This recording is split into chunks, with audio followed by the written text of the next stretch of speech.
next generational athlete, I've noticed something, and maybe you have too. This last national championship game, Georgia versus TCU, it was overwhelming defense. In Georgia, well, their athletes really show the difference.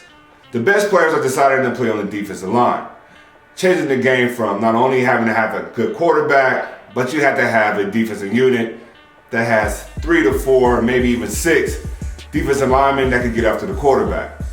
Defensive ends are looking like power forwards, maybe even heavyweight boxers of generation 2 of the past.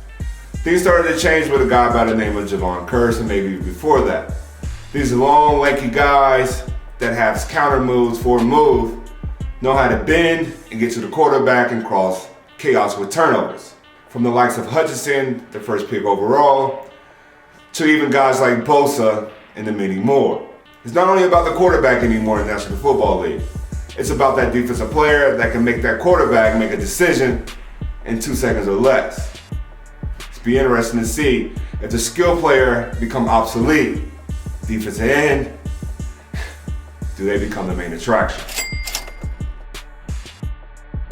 Team building. You could go one or two ways. In generation previous, a lot of general managers like to hang their hat on a generational quarterback. You have guys like Brady, Rodgers, Mahomes, or you could go the route that the San Francisco 49ers have gone. 3 different quarterbacks in one season, stellar defense, and then you have the surprises of the Seattle Seahawks of the world. Ton of talent, very young talent on both sides of the ball, offense and defense, where head coach and general manager understand what they're looking for. Surround them with the reemergence of a hungry quarterback by the name of Geno Smith. It's a special thing. So when you think about building a team, quarterback that's cap friendly with a lot of young talent, both teams in this matchup present that. Be interesting how the general managers going forward, how they all decide to roll the dice. But most of us can agree it's easier to win with a franchise quarterback like a Mahomes or Josh Allen.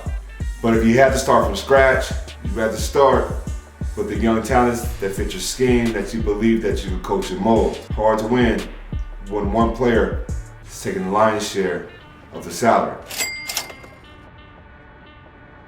Team building brings me to the last topic, the Las Vegas Raiders. Having the addition of a new head coach in Josh McDaniels, bringing in Devontae Adams from Green Bay, you would think that this team would be in the playoffs. Unfortunately for them, they're not. Derek Carr was benched late in the season, and they seem to be moving on from a high-priced quarterback. So how would you build a team? You could go with the known commodities of the Bradys or the Rodgers of the world and try to lure them here. Or you could go to a quarterback that Josh McDaniels believed he could coach and bring the best out of him. Have a very talented running back, outstanding receiver, and a defense get after the quarterback there on their own. It has a lot of opportunity here. But what is shown over and over again in Raiders games is the lack of discipline, on and off the field. Those lights on the Las Vegas Strips don't shut off. You have to have a veteran presence or more than 1 or 2 in the locker room to help set the culture there. Winning games late calls for ball control, smart play by your offense, and a defense that know how to get off the field.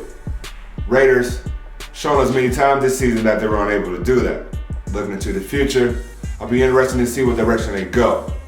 But veteran leadership is where I hope they'll take themselves and finding some of their better talent through the draft and growing from there. This is Quick Hits.